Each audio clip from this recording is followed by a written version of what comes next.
So thanks for being here, everybody. This event is kind of one of the more value-driven type of events that we want to host at WealthShare. The point of these more kind of tales from the trenches is to share with you what we're learning along the way. We have done a lot in a very short period of time, and we've also learned a lot in a very short period of time. And we want to share that with you. I know a lot of our investors, you're investors yourselves, and there is things that we're learning here that I think will be very valuable for anyone investing in multifamily real estate or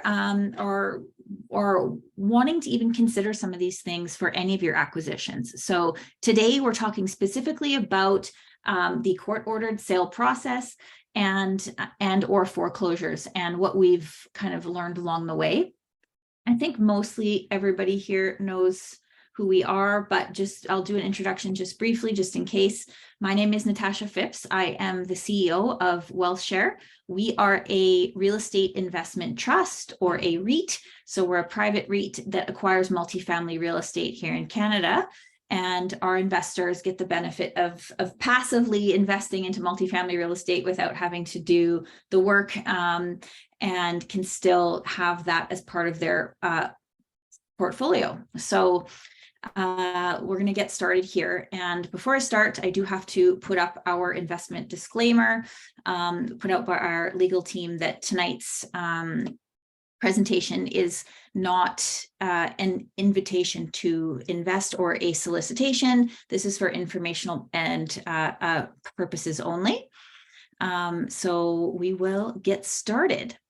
I did a little kind of video like this recently, and there was tons of questions. So if you have questions as I'm going along, please feel free to turn your mic off, put it in the chat. I'd like to know what your questions are, because the court-ordered sale process and the foreclosure process in Canada is certainly something that I think a lot of people are curious about. And especially as we are seeing rising interest rates and properties maybe coming under some sort of duress, a lot of people are kind of getting this on their radar as a strategy that they may want to consider for themselves in the months or years to come. So we thought this would be a valuable tool to share with you guys. So court-ordered sale is exactly as it sounds. It is a sale of real estate that is now being brought through by the court for any number of reasons. It could be a dispute between two people, two companies. It could be, in our case, the lender had foreclosed upon the property and forced the sale of the property. And once it gets to a court, you are beholden to the court process. That is what is going to happen now. And there is very little variance from the court process. So the reasons a property might end up there could be something like divorce. I have listed properties like that before that were a forced sale by the courts because of a divorce and a dispute, and they couldn't come to an agreement. So courts determined what was reasonable and the sale was forced. In our case, for the two acquisitions that we made, we don't know for certain all the history and all the going on of what got this builder to the spot that he was at, but both properties were acquired through the court process and were built by the same builder here in Calgary.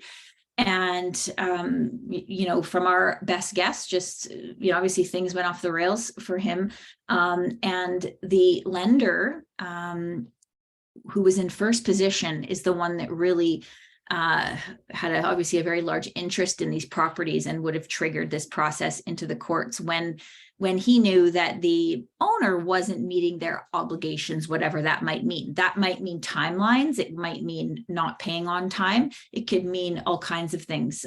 We don't know the terms of their agreement, but whatever it was not being taken care of, obviously, at that point. So the risks and benefits of a court-ordered sale or a foreclosure are a big, stop here, pay attention part of these acquisitions. Whether it's on residential or commercial, it doesn't matter. These apply for everything. The main one that you as the buyer need to be aware of is the property is being sold truly as is. So If there is a issue with the property that the seller, the bank, the old owner, or even the courts know about, they do not have to disclose it to you. So to give you an example of a residential listing I had years ago in Calgary, this was probably about 10 years ago, this property had cockroaches in it. I've never seen a cockroach in Calgary in all of my life. And when I went to list the property, they fumigated the property, but in any other real estate transaction, we would have had to disclose that. Like, that's a major defect. It was seriously infested. And I, as the representing the courts, like working on that side, could not, of course, say anything to anyone. And whoever bought that property, that was the risk that they took.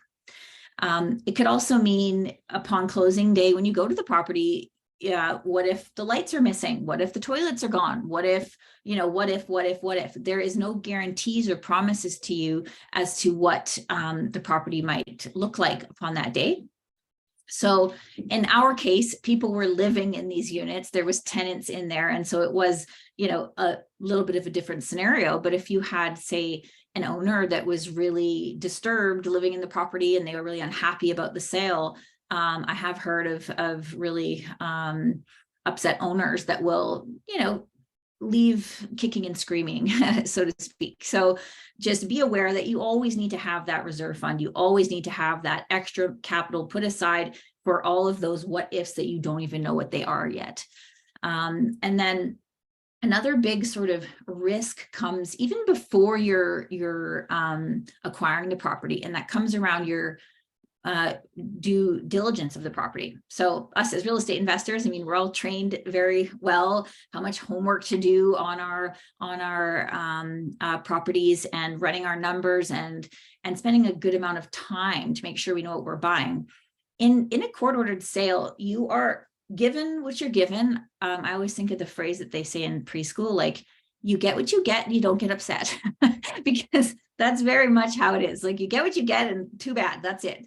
So it's not that you don't get anything. It's just assume that it's not the full story.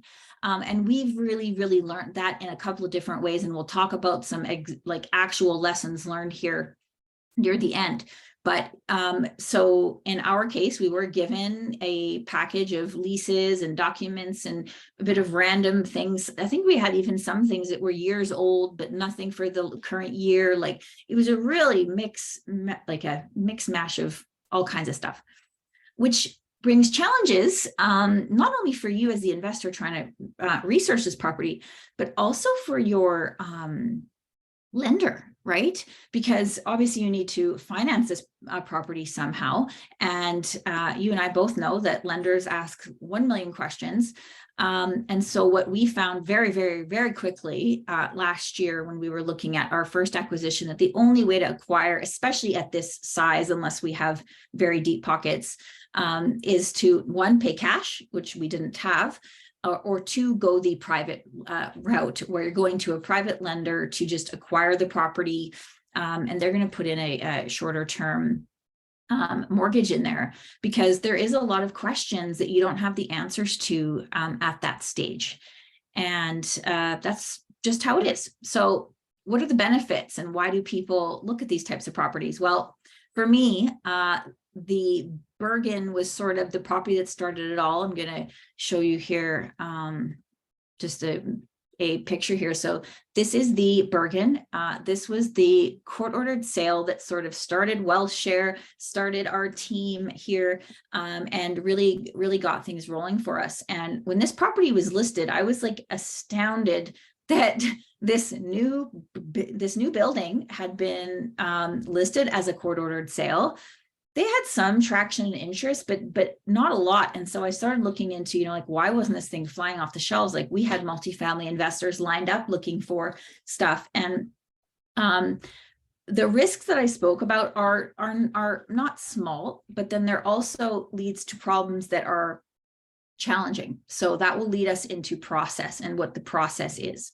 So if you determine there is a property, this is for residential or multifamily as well, that is going through this court-ordered sale process and you're interested in it, there's a few different steps to the process. But number one, first and foremost, above all things, the court's mission and mandate is to get as much money for this property as possible. Doesn't matter if it's a $200,000 condo downtown or an $8 million building. Their job is to get the most money as possible. And so, and that's it. Like, there's not a lot of follow-up questions. And so what the process is with one of these listings is you submit an offer just like you would any other property. And the listing agent who then takes your offer to the counsel, the legal counsel for the seller, which is in this case the bank, to determine if we are in, the right ballpark of what it would be considered a reasonable offer. And the listing agent has to swear on an affidavit that, this looks like a reasonable offer to them. Once it's been determined that there is a reasonable offer on the table, then a court date is set. So the lawyer representing the seller then sets a court date so it can go in front of a judge. Up until the very last moment of that judge sitting down and looking at the offer, any more offers could also come in. So in this case, when we put our offer in on the Bergen, there was already other offers on the table. We were not the first or the quickest. If anything, we were probably the slowest. But what we did have was I had been researching and starting to look at it before this offer had gone in. But once that first offer goes in and, lawyers say, yes, this looks reasonable, that's when things really start moving very quickly. And this is where the pressure comes on, because court date is set. Any number of offers could still come in between now and then. And you as the buyer have to plan, if you want to submit an offer, you have to plan to be there on that court date with an unconditional offer in hand and a deposit already in the listing agent's trust account.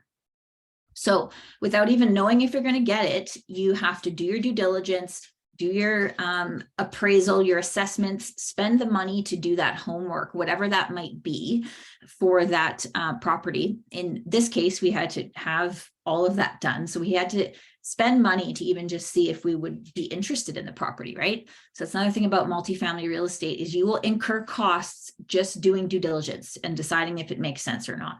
And that is a big difference from the residential side because those costs do add up quite quickly, but they are a must. So by court date, maybe the judge has more than one offer in hand by then, which is what happened to us. So we thought we would slide in our offer a few days before court date. And there was us, one other, and then the original offer on the table. And this is something that's really like exciting and kind of fun. It's stressful. It's not so fun when you're in it, but now looking back on it, it was fun. But what that means, if there's multiple offers, the legal counsel for the seller, as I said, their mission is to get as much money as possible. They can then turn the process into what's called a sealed bid process. And if you're ever interested in like seeing these court interactions happen, you can go down to the courthouse in Calgary or other cities and sit in and listen to these happenings going on. And it's a really interesting way to see what's kind of going on out there in this space.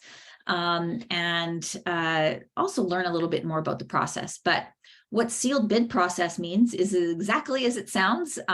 We all got sent away. So there was 3 offers we had all submitted. We all went to court that first day. The lawyer suggested to the judge that we go to a sealed bid process because there was multiple offers. And at that point, we all pretty well had a good idea whose offer was what and that kind of thing too. But sealed bid process means that we resubmit, everyone gets sent home. You come back at a future date, which I think was like 4 or 5 days later. And we can all resubmit the exact same offer. You could change your offer, do whatever you want. And also more people could come in as well. So again, there's a lot of moving parts here. To acquire the Bergen, we did amend our offer from the original one. And did end up winning in a sealed bid process at the end of that timeline. So keep in mind too, during that time, our deposit had been out of our hands, for weeks at a time as well. So if you're going to be doing these types of transactions, your deposit is out, you're spending money on your homework a bit, time and energy and all that, and not knowing if your offer is even going to be accepted. So it was worth it, well worth it for us in these transactions, because I knew how much of a unicorn these properties are. These are very, very hard to find. And so for us, it was absolutely worth it. People often ask about showings in these types of sales. And in this case, we were allowed to go to the building and look at the common area, look at the hallways, look at the elevators. We got into a unit or two, maybe, very limited. So you are not seeing every square foot of this property. On the residential side, it's a mixed bag. Sometimes it's vacant, you can just go show it. Sometimes there's tenants in there and they, are really unruly and don't want anyone in there. And I've even seen court sales where it's actually not safe to enter the premises at all. So that building is probably like a tear down, or maybe with some sort of drug house or something, and it's been deemed unsafe. So each one might be a little bit different in terms of access. And for both of these, we were able to go and see them. Is there any questions? I just want to add, Natasha, it's always important as well when you do these court ordered sales. You always take the presumption that it is going to go to a sealed bid. I've in the experience that we've had this far, it has not been the case where you've put in a bid and you've won it. It's always been to a sealed bid. So whenever you do your analysis on these properties, you always go in with your original price and you have your backup price. So when it does go to a sealed bid, you know exactly what the highest amount you are prepared to pay for that building. If you don't win it, well, there's always another property. I mean, we've been very fortunate that we've done it twice and we've won it twice. But it is important that when you do your analysis, always have your original bid and then have a backup, because it is going to go to a sealed bid. Yeah, really good point. What's in the chat here? Oh, Nina says great. Yeah, that is a really good point. And it makes sense, right? The whole point of this is to get as much cash. In both of these cases that we acquired, when we pulled title, I mean, there was countless registrations, multiple mortgages registered on title, plus, writs, trade liens, all kinds of items that were unpaid. And so that's why the courts are trying to get as much money as possible. One note I like to mention too is lenders and banks, whether they're major banks or even these smaller lenders, like this is not a major bank that was in on this deal. They won't let things go to the level that we see in the States. Like in the States, you see these transactions go for obscenely low numbers. Here, the lenders and banks, at least as far as I've ever seen, are a lot more conservative. They're okay to hang on to the real estate. They're okay to wait and kind of bide their time a little bit instead of, fire sailing it at a major loss. At least that's how it's been so far. Okay. Larry says, if you can't have inspections done, how can you have a solid idea of potential serious structural issues? That is a great question. I don't want to say you can't have an inspection done.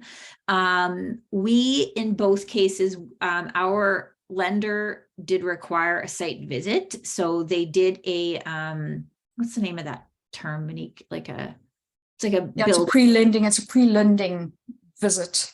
Yeah. So they did send someone to check that out. I mean, when we went to view and when we go to the property, I mean, we bring along kind of our experts with us, but you're certainly not and the reason we're doing those site visits is to check for just what you're saying, like the major serious structural items. You have to just, any cosmetic things, like that's just the risk you have to take. But you can walk around the outside of the building. If it has major structural issues, you will probably be able to see something on the outside. And for in our sake, we knew these buildings were only 2 years old as well. Yeah.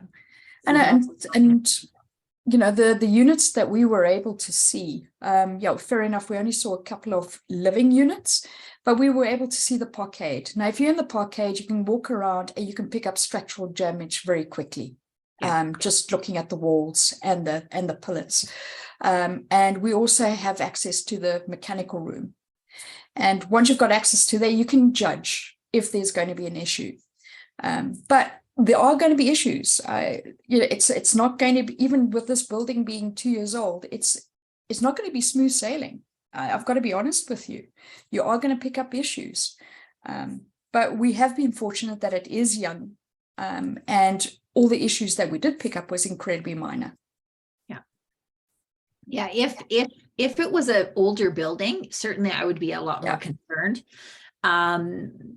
In the court order, once we had won the sealed bid, our lender had multiple site visits. So did our insurance company. And the previous owner did try to make our lives difficult, but said, no, like, we're not allowing anyone there. But then the lawyer goes and, gives them a talking to, and now we're allowed in, right? So you are allowed in. It's just, it's not quite the same, and it's much further down the line. But certainly, if you don't know what you're looking for, you want to bring someone with you who does, for sure. We have looked at other buildings and been in the parkades we looked at one property, and, you could see right away just certain things in the foundation and stuff that, okay, we need to ask questions on this. And I wouldn't have been comfortable in that scenario if we would have saw those things there, for sure. It's a really good question, though. Okay, so last bit of the process here is on the second court date. They're going to open all the bids. Well, the biggest thing I was surprised about, especially for transactions of this size, is no one asked how you were going to finance this. They just asked, are you representing, this group? And I said, yes. And you have the highest price, like, you win, like, stamp, there you go. Like, there was no show me your financing or how are you going to fund this, which is really interesting to me. And then secondly is they determine the timeline. This is where things really get fast, because in a normal multifamily transaction, especially even in a residential transaction, you usually, you're in that kind of, for commercial, several months, like, if not up to 6 months, like, they're longer transactions. Often your condition periods in multifamily real estate are at least a couple of months. So we didn't have that. And the timelines set were, for the Bergen was 45 days to close, and the Winston was 60 days, which is not long at all. So you're kind of at the court's whim on that as well. If you really needed, a certain date, you could stand up and say, hey, like, I really need this. At the end of the day, it is up to the judge. The last kind of thing with the judge is whoever wins the property, they are awarded a vesting order. And your vesting order is the court order, is the order stating that you are going to be acquiring the property for this price, and all the terms of that, timelines of that are stated in there. Also, there might be things in there, we're going to talk about this too, about leases or tenants or incentives, things that might be left behind in the property. So that vesting order is sort of like your purchase contract. Really, it's your proof that you have acquired this property. And so we've already talked a little bit about the Bergen. Many of you are probably familiar with this property, but this is a 21-unit apartment building in Mission in Southwest Calgary. This is a gem of a property. If you don't know Mission, it's just a great inner city community. Lots of development going on in there. Tons of great employment opportunities right around there. It's steps from the river and every kind of, hip and fun thing to do, and that inner city lifestyle belongs there. So we have an excellent tenant profile, and this really set the tone for the type of real estate that WealthShare will be acquiring, which is we want high quality buildings in good areas with high quality tenants. That is what we're looking for. We are not looking to renovate or develop or anything like that, because we want to get our investors' money to work right away and take as little risks as possible. So obviously this was a risk acquiring a court-ordered sale. However, we acquired a pretty new piece of real estate. So that really brought the risk down. And this building required stabilization in terms of not renovations, but tenants. So that's the other thing with the court-ordered sales, you don't get to vet your tenants. And we found a lot of things we didn't like. About half the units were being run as short-term rentals, which we had no idea about. We knew about a couple of them, but no idea to the level that it was at. Now, fortunately, all of the leases that we had taken on the leases in this transaction, all of the leases did not allow for short-term rentals. And so that gave us reason to evict all of these tenants quite quickly. And we were pretty diligent with that, because the good tenants who were in the building weren't happy with the short-term rentals and the property, and lots of parties and things going on that we didn't like. Plus, our insurance did not cover this building to be a, short-term rental building. So all those things cleaned it up really quick, brought in amazing long-term tenants right away, and it's been operating that way ever since. We plan to keep the Bergen long-term. It's certainly not something that's going anywhere. And we literally are waiting any day now for our refinance to pay out. It's been done for several weeks now, but we're just waiting for that to pay out. And then we'll have our long-term CMHC financing in on this one for the long term. Anything to add to that one, Monique? No, we can actually have a discussion on that one on another session. Yes, we're gonna have another Tales of the Trenches when it comes to refinancing and CMHC MLI Select. We went through, we've been through it with all of that, and we could talk for a whole hour easily about that. So second property is the Winston. We went for a different style of property. We really liked that it was a different type of asset class. So these are townhouses, 19 townhouses. Nice thing about these is there was even less sort of to be worried about in terms of a multifamily asset. There's no elevators, there's no common areas, there's no parkade. It's really just 19 townhouses, which is quite nice. Oh, I forgot to mention on the Bergen. Actually, I'll talk about that on our lessons learned, actually. Sorry, never mind. Winston, this one has an interesting story to it. In August of last year, this went up for sale. And we had a bit of a long, arduous closing with the Bergen. We were exhausted, and we were just coming up for air and had got things settled with the Bergen. It was closed and doing its thing. And we saw this one come up, and we were very excited about it, but we knew we just did not have the bandwidth or the team to kind of take it on at that point. We were all needing a bit of a break. So this one went up for court-ordered sale. What we learned later, this fell apart. It did sell once. It did not go through. The previous owner actually swooped in on that court date I was talking about, when anyone can walk into the room and still put another offer in, and put in an offer well above the list price, and did not have the best intentions, was trying to kind of buy back his own real estate, is what it seems like happened. And they gave him, I think, 60 or 90 days to close. He was not able to successfully close. And so January of this year, this came back up for sale, which is when we were ready to go. We had our trust built, we had our structure done, we had our offering memorandum complete, and we were ready to kind of rock and roll. So this one was kind of meant to be. We felt like we were really excited to hear about this popping up. And so were our investors. So this one, we closed on this one May 1st. And it's fully occupied and rented. And the nice thing about both these buildings is they were making money from day one, because they are existing real estate that have tenants in them. So same thing with the Winston. We had 60 days to close this time, and closed via a private like short-term lender, and are about to start our CMHC refinance on this one even faster. We're starting right away, like this week, because we are fully occupied and have maximized our rents.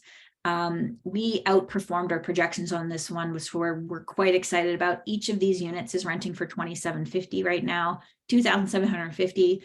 They are 3 bedrooms. They have a garage on the main level. Really, really nicely finished and well done. So this is in the community of, why am I blanking on the name of the community? Windsor Park. Park, thank you. So I always want to say Winston Heights because it's called Winston.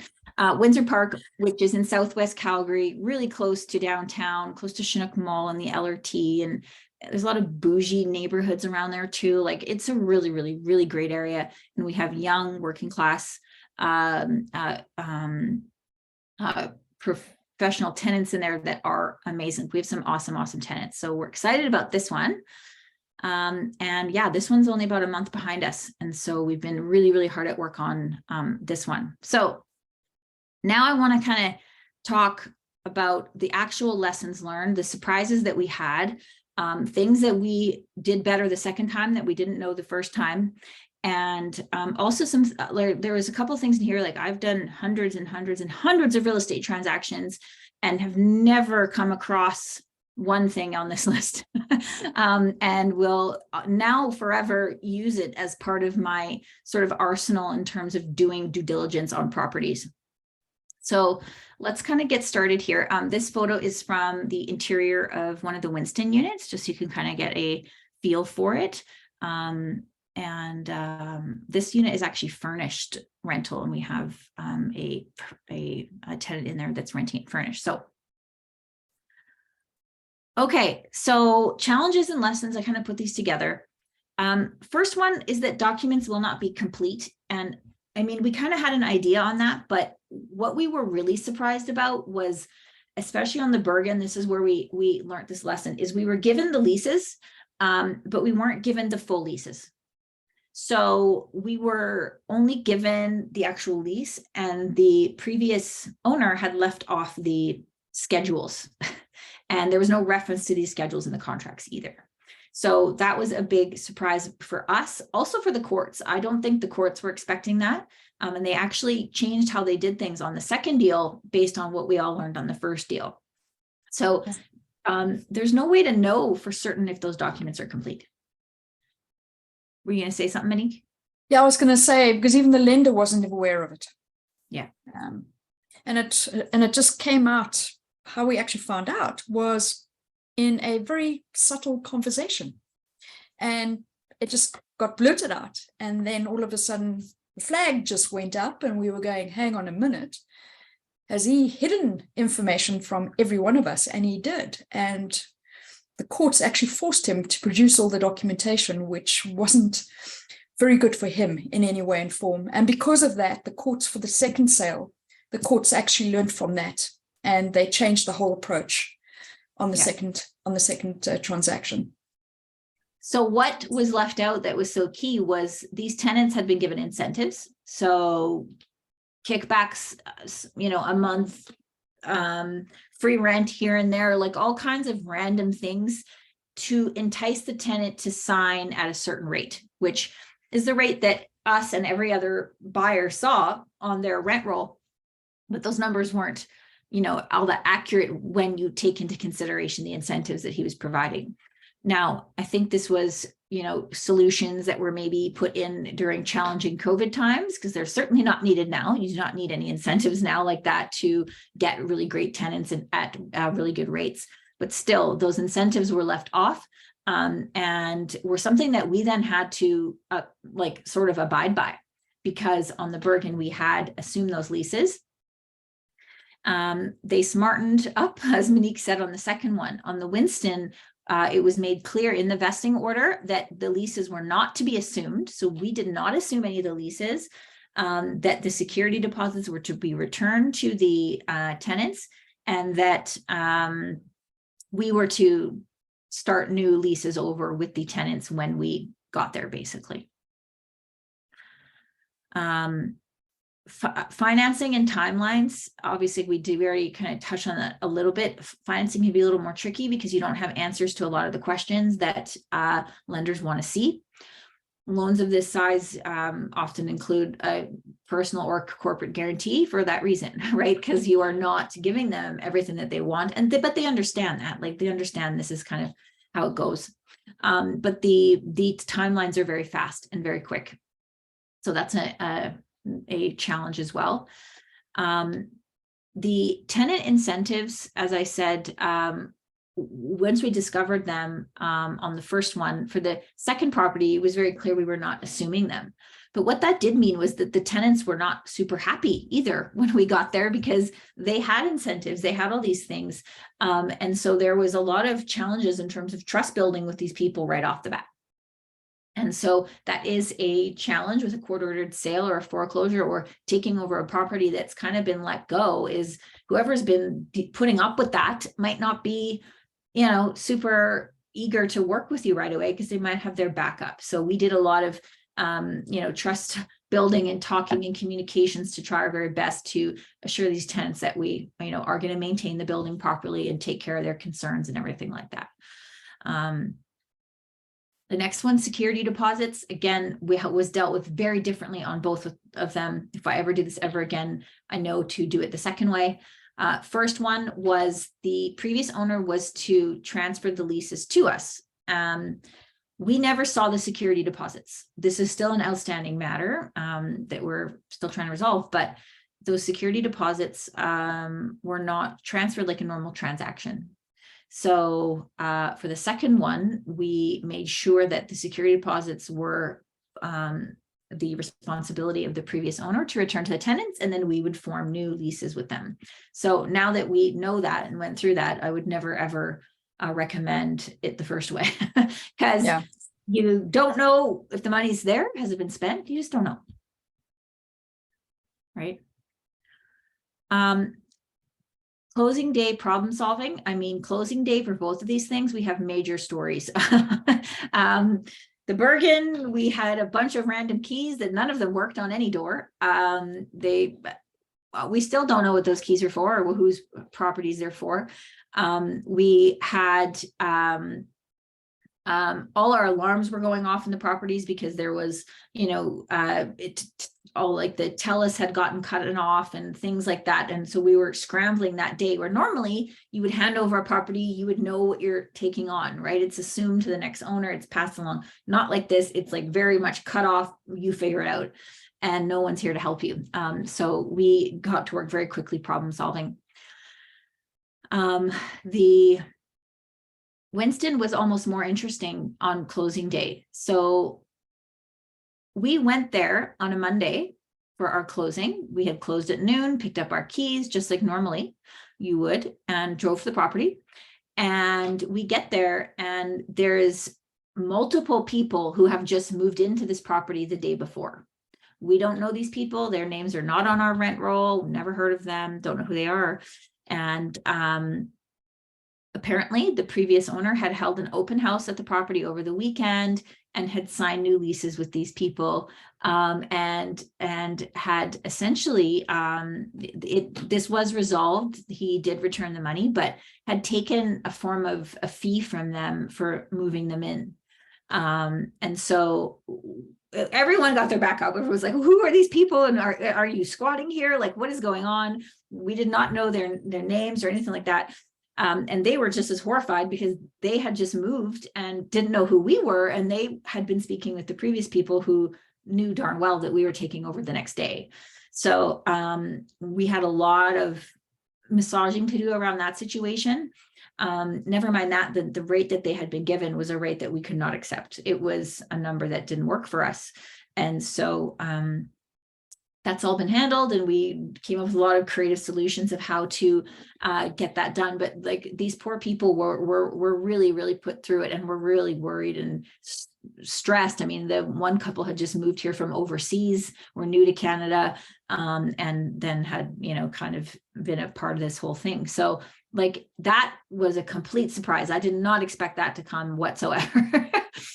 So that was a big surprise. You never know who's going to be there, as I said, and sure enough, we had 8 people, 4 couples, never heard of them the day before closing there. Just moved in.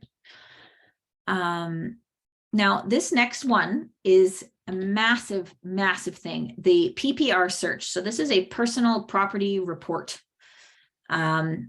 As I said, I've been doing real estate for a very, very, very long time and have worked with a lot of lawyers and done a lot of deals, and this has never come up for me before. This is a major lesson learned that I think is important, especially in the multifamily space. I think whether it's a foreclosure or not, I would still run this search.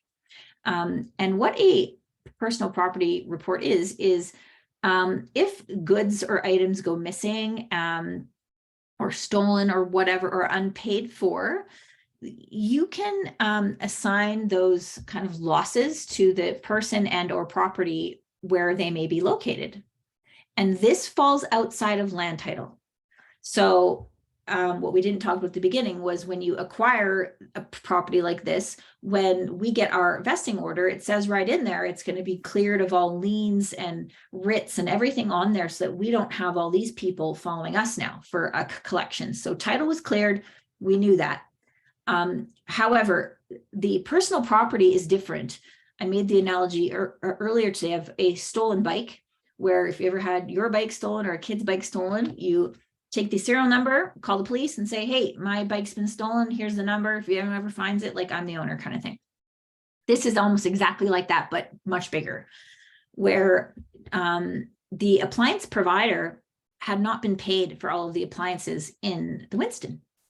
And our lender actually picked this up at closing time and said, well, what are you doing about this? And again, this has never come across my ears ever as something to look out for in a real estate transaction until now. So we did find that many of the serial numbers that this appliance company was looking for are at our property.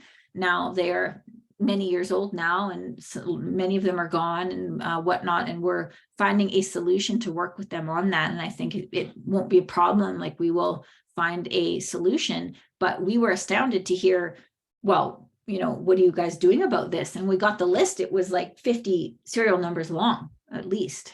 Right, Monique? Like, it's 54. Oh, 54. Okay. 54. Love the numbers. So 54 appliances that were either partially paid for or never paid for at all by this builder are now our problem. And, you know, I took the stance right away, being a realtor, that like, no, the vesting order says clearly that everything was wiped clean. And our lawyer, you know, it's a good, though, that's for the land and the title. This is a good that's in the property. And that PPR will actually stay on those serial numbers forever. If they're never found, that's fine. But like, the appliance company won't remove them. So what's going to happen is when we get a resolution with them, they will remove the serial numbers that are in our possession off of this list, and the ones that are not will just remain. But that's kind of not our problem anymore. So with any multifamily building, if you have plenty of appliances, I would absolutely run this search. Even in other provinces, I was thinking about, I know you can finance things like hot water tanks and furnaces. We don't really do that so much here, but I know that does happen in other provinces. That, you know, this is something to consider. You know, if you have one fridge, okay, not a big deal. If you have 20 of every single appliance, that starts to add up. So PPR search, be huge lesson for me as a realtor and as an investor. And yeah, never heard that before. So now we know. Any questions on that? Is this good? This interesting? Natasha, Yeah, I have a question about the security deposits. sure. So the first one, you didn't get the owner to return those, or you didn't do anything. How did you? Oh, you did with the first one. We're still trying. Yeah. Okay, so but with the second one, how did you get that to happen? Did it go through the courts? The courts said, okay, you have to. Yeah. pay So okay. because we knew we didn't get them the first time, our lawyer and us said, well, we're not doing that again, because we've had to essentially make good on those deposits for any tenants that have moved out, right? Like we assume the leases, that's our, so we now have a, a argument to pick with the previous owner. But in this one, what they did was because the leases were not assumed, it was very clear that we were not assuming the leases. The lawyers made it a requirement that before we could close, the security deposits were to be returned to the current tenants, and they did. So we did hear from tenants and said, yes, we did get it back. But it's not a perfect system, that's for sure. And the biggest thing I've learned about all of this too is there is very little legislation in Alberta, at least I don't know about other provinces, because this doesn't happen a lot. It's like you have multifamily buildings all over the place, like, going under court-ordered sale. But that was a very big problem that we didn't anticipate on the first one, because security deposits are supposed to be kept in trust. Yeah. Even if you're a personal landlord, like for your own personal properties, your those security deposits should be in a trust account. And so given this previous owner manages hundreds, if not maybe more units, would think that these deposits are in a trust account. But they were not available because they were not available. Who knows where they went. So that's still been a dispute that we're kind of working on. So we smartened up the second time. And so did the courts, right? Because we went back to them and said, well, like this should have been then taking out of the closing funds, but it wasn't like figured out until after. So yeah. So now you didn't assume for the second building, you didn't assume all the leases. So therefore, what happens at that point? Like these people think they've signed these leases. Yeah. How does that work? Discussions. So first thing we did day one was dropped off a letter, and we had dropped off a letter like a week before. So like we just risked it and went there and dropped off a note on the door, just introducing ourselves. On closing day, though, we put a package on everyone's door with the vesting order, the court order, so that they would know who we are, that we're not, predators or something, right? Like we are who we say we are. Yeah, exactly. Because I would get my back up too if I was them, right? Like they don't know who we are. Sure. Yeah. So we gave them copies of everything, showed them the court order, showed them our closing date, and that we were the new owners of the property. And it clearly states in the court order that the leases were not assumed. It also stated in the court order, to our advantage, I guess, for any tenants that were a problem, which we really didn't have any. We had to sort of put this out there. But it said in the court order that if any tenants left behind at the property, basically, if we did not want them, we could evict them with a 19-day notice. Okay. Yeah. Wow, that's pretty fast. Very fast. Yes. Yeah. We did not do that. That was not our goal. Our goal was to make friends with everyone. Sure. But in the case that, we got someone unruly, then we at least had that to protect us from being stuck with someone that was a big problem. Yeah. Yeah. At that point, then you would go and vet all of them and then go through the whole leasing process with them. Exactly. We started right from zero. They all had to fill out applications and in their ID and their credit and their insurance and everything, just like we normally would do. And sign new leases with us. We kept for a lot of them, they're like timelines the same, just so because they'd already decided on 6 more months or 4 or 12 or whatever, just to be as accommodating as we could there. But we did not honor the incentives that were out there, and we didn't have to. And that was a big win for us. So it's kind of like a BRRRR strategy. Like we're improving the property without renovating. We're improving it with management. Mm-hmm. Great. Yeah. Thanks. Yeah, no, you're welcome. Really good question. And then the last point here is you're inheriting someone else's potentially, bad juju. So like there is a lot of maintenance that wasn't done. There was a lot of, we on that first day, we heard from every tenant, like, I've been trying to get this fixed for 6 months, or, they've been saying they're going to come fix this thing and that. So there was a lot of deferred maintenance, a lot of like upset tenants not being taken care of. We're already, we're very quick with maintenance. We're on top of things. We're improving that place every single day. So doing what we say we're going to do is building trust, of course. And it's, understandable why they would be concerned, for sure. So we've just been trying to handle that as best we could, but these are things that you don't know either. Okay. Questions? Any questions or comments? Feel free to ask any questions, because we're continuously learning as we go through these processes. Mm-hmm. And we're happy to share whatever we've experienced with every one of you. Nothing. Okay. Well, I'm going to share one more thing.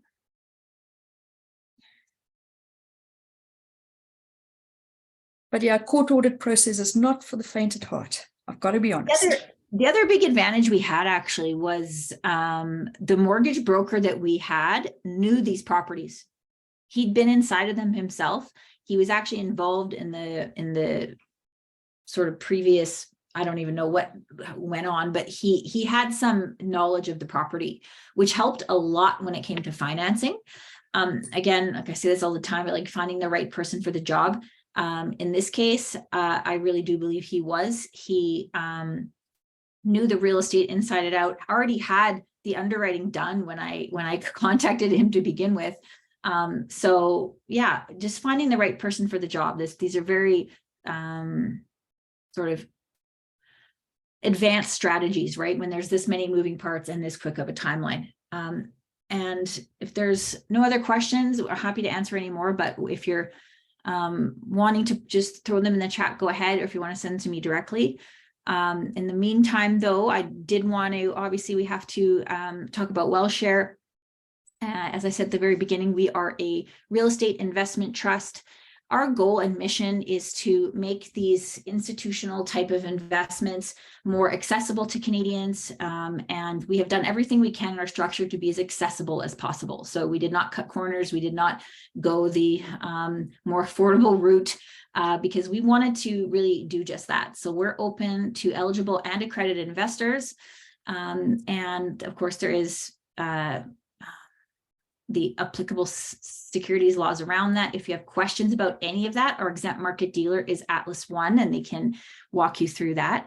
Our investments are open to RSPs and TFSAs, your LIRAs, and we have only a minimum investment of $5,000. Targeted returns are 8 to 12%. We don't look at any analysis or any building after all fees, all expenses, all costs. If we don't hit a 12% annualized return, we are moving on to the next property. Monique is our numbers wizard, and her outlooks far surpassed, as our lenders have told us, anything else they've ever seen. So we're really grateful to have her. An 8% preferred return. It's important to know what that means. That means if we do not hit an 8% return in that year, us as the management team, we do not get to share in the profits. If we do hit the 8% preferred return, anything over and above 8%, us as the management team would get a 20% performance bonus of whatever is over and above that 8%. And we're doing a continuous raise right now, targeting up to $15 million. And I'm going to show you real quickly why and what that money is going to be used for. Your money would go directly to work as well quickly in the property that we already have secured. And what's next for us? So we already talked about these properties, but the first two acquisitions I talked about, obviously, are in that kind of 20 unit range, right? And that is on purpose. As much as we all want the banks to give us everything we want, we have to show and have a proven track record before we can do the larger acquisitions. So we have our first two acquisitions behind us. In our kind of financing strategy, we can bump up now to a bit larger building. Our goal is to be in that, 50 unit-ish property next. And beyond that to be, in the 150 to 200 door type of buildings. And the reason for that is purely economies of scale when it comes to multifamily. Your costs greatly go down the more doors that you acquire. And that is the name of the game when it comes to multifamily. So our goal in the first 2 years here is to have $100 million portfolio. By the end of our first 2 years, we are 20% of the way there right now, but obviously can't do it without the amazing support of our investors who want to be along on the WealthShare journey with us here. Anything to add to that, Monique? No, not at all. Just right now, we actually are analyzing 2 buildings that meets the criteria. So hopefully with a bit of funding, we can actually start putting down offers. Unfortunately, we can't disclose what buildings we're interested in because they're not under contract. But yes, we are interested in 2. One is a 58-unit building, and the other one is a 191-unit building. Yeah. So perfect locations, again, good tenant profiles, and also fits within our criteria of being 2 years or younger building. And I always get the question too, like, are you only going to buy in Calgary? Calgary's our backyard, so certainly that's where we have our contacts. And given I'm a realtor, this is where I have most of my contacts as well. But that being said, our structure allows us, we can acquire anywhere. So as we need to pivot and adapt, we will.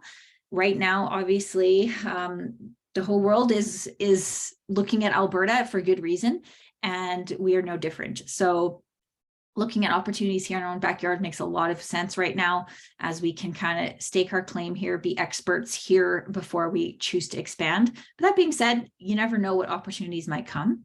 We are constantly looking at deals. If you are wanting to learn more about WealthShare, I'm putting a link in the chat here. There's 2 ways to learn more about WealthShare. One is to go to our EMD site, Atlas One. They are our exempt market dealer. Because we are a regulated security, we have to use an exempt market dealer, and they are fantastic. If you make a profile there, you don't need to put in a referral code. It's in the link there. Go there, make a profile, and then you can read all of the documents. You're going to see the offering memorandum, the declaration of trust, and you can even fulfill your documentation and subscription agreement right through the platform. If you have any questions about strategy of WealthShare, where are we going, what are we doing, those meetings can come to me. I'm absolutely love talking about this stuff. So please feel free to set a meeting with me directly. And if you have questions though about eligibility or diversification of your portfolio or more financial type of questions, Atlas One is there for you to help with that. So they are not just promoting WealthShare. They are an independent group from us, and their job is to determine eligibility and make sure whatever investments you're looking at are something that makes sense for you and where you are at in your financial investing journey. There's my email there, and there's the link. Was there anything else? Darcy, do you want to add anything? No, just I'd like to thank everyone for listening to this fantastic presentation and to understand sort of the processes and procedures we as a team go through. And also a quick mention that some of the names I'm seeing on the list tonight, we got to meet out in Toronto at the Multifamily conference a couple of weeks ago. So it's great to see them here tonight. And yeah, reach out with any other questions you may have. Awesome. Also, if anyone has not invested with their RSPs before, Darcy's sort of a great contact to have, and what that process looks like. He has brings a lot of experience in that space for us. So certainly reach out to Darcy as well. Good question. Does it matter if I'm in New Jersey? And yes, unfortunately it does. So here is eligibility. If you are Canadian, you can invest whether you're accredited or eligible. The US, unfortunately, is a no-go. We cannot take investment from the States into this fund. If you are from pretty well any other country in the world, you can invest into these types of funds if you are considered an accredited investor in your local region. So whatever that means, if from the UK, what does the UK consider to be accredited? If you meet that, then you can do it. But any questions about that, certainly I can connect you with Ryan over at Atlas One in terms of eligibility. But unfortunately, the US is a tough one. Their laws and legislation around security are very, very different realtors. Awesome. Glad to hear that. I hope this was of some sort of value. Good to see you, Susan. Thanks for having your camera on. Did you answer Wendy's question there? How did you deal with the new tenants moving in unexpectedly? Oh, I missed that. Okay, yeah, we can talk about that. That's a really good question. We tried to keep our calm as much as possible that first day. They all seemed like good people. Like, we weren't worried about them not being good people. Like, they all seemed reasonable. Granted, they were shocked. And so just that day, we just explained to them who we are, what we were doing, gave them the paperwork, and said that we would be doing first unit inspections. So our first and foremost priority was to get into all the units, because we hadn't been in all the units. So for that whole week, it took us 5 days to get through all of the units. We made detailed lists of, any maintenance issues we saw. Were we going to have any surprises? For the most part, we were pretty honestly impressed with the condition of the units. There's a couple things, but there's going to be. And we told all of those tenants that we basically needed them to apply to live there. So we did the unit inspections and said, that's step one, because we didn't want to offer them a lease until we obviously got in there and saw, who they were. So then we asked them to fill up our application, provide us their employment details, their employer, emergency contact, photo ID, all that stuff, so that we could do our normal stuff. So in that time, it took us a good 7 to 10 days to complete all of that for all 19 units. So in the meantime, we just told these people to hang tight, like, give us a bit of time until we see if we can offer you a lease. And that's what we did. All while knowing that we did not have a security deposit from these people. We also did not have any rent paid for that month, because the previous owner had promised them no rent for that month. He had promised them no May rent, which should have been a red flag in itself. He also charged them a initiation fee instead of a deposit, which is not a legal, that's not a term, that's not something we do here in Alberta. Yeah. And so we just worked through it day by day, and got all 4 of them now have signed leases. They're all actually very good people. It may have pushed their budget a little bit, definitely more than they were expecting to pay, but not so much that we weren't comfortable to proceed. So we'll see how it goes. We signed a little bit of a shorter term lease with them, just to, feel each other out and make sure that these are people we want there long term. So we committed to anywhere between 4 and 6 months, depending what they wanted. So that was the other thing, is I didn't want to commit to 12 months, these people that we didn't get a chance to screen or know at all. So really good question. Main thing is, there will be problems to solve. For sure. Go in knowing they're absolutely that's really the main thing. We knew there was going to be challenges. We knew we'd be going in with our problem solving hats on, and everything has a solution. Everything is figure outable. The other thing we did right away was look at all the furnaces and the dryer vents. None of the furnace filters had ever been changed in 2 or 3 years. They were all horrible. And we were hearing complaints about how the heat wasn't very good in the winter in almost all the units. And I can see why. Those poor furnaces were really chugging along, I'm sure, all winter. I'm surprised they were working at all. So basic maintenance that was so cheap was not done either.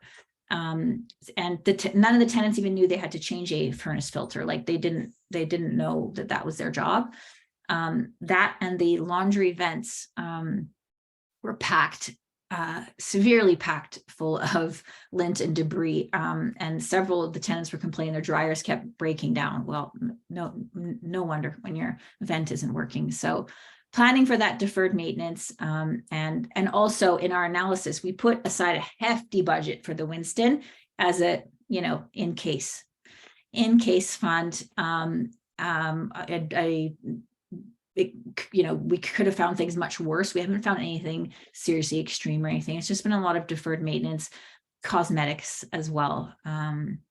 But as the first year goes by and we get through all 4 seasons, that will also show us everything we need to know about the property too. Good questions. Anything else?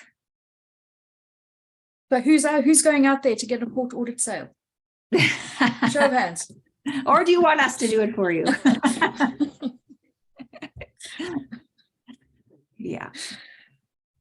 They're not super common, but I mean, they come up a lot more on the residential space, that's for sure, obviously. Yeah. But still, all this stuff applies. Awesome. Thanks, Tamara. Well, good to see you, Nina. We'll let you guys go there if there's no other questions. I hope that was helpful and informative and interesting. The next topic I think we're going to do in the trenches will be about financing. We've learned a lot about CMHC and the MLI Select program. Everyone, talks about the MLI Select program, and we've learned the good, the bad, the ugly, and everything in between. And what does our broker say? The nuances. The nuances, yeah. It's a new overrated word. Yes, we've learned a lot of nuances, and we want to share those with you guys so you know what to look for if you want to go out there shopping for yourself or just have the knowledge as well. So that'll be the next one, and hope you guys got some value out of this.